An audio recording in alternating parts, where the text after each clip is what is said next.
Joe, we've had relative stability now for a while, and I think that reflects two things. One is a ceasefire on trade.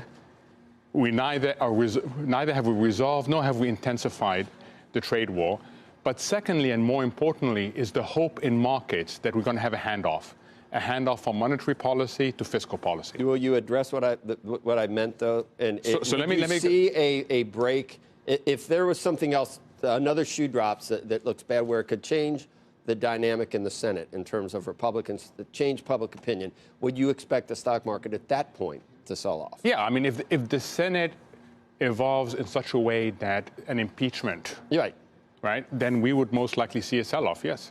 Okay. But what's the time frame for that? Because Democrats are saying that this is going to be a relatively tight time frame. Hearings over the next few weeks, deposition of 5 State Department officials this week, and possibly a vote by November. So does that mean that this could be over and done with relatively soon? Yeah, it could be. I mean, but the market assumes that the Senate will continue to stand by President Trump. That's a critical assumption in the marketplace right now. But the distraction. So I think the Senate stays by President Trump, if this does not result. Yeah, I think the market has learned to brush off all these political maneuverings and focus on whether you can get a handoff in policy.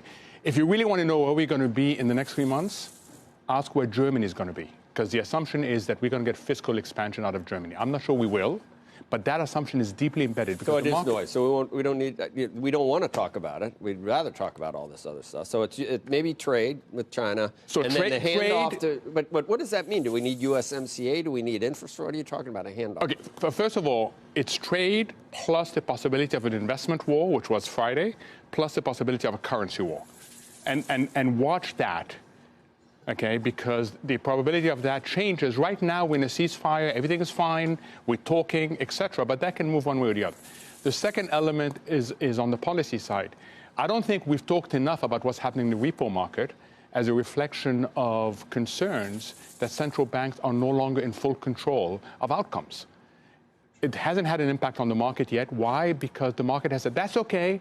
Monetary policy may become ineffective or, in the case of Europe, harmful, but we've got fiscal policy coming. If that doesn't materialize, then we have a significant downside risk out there.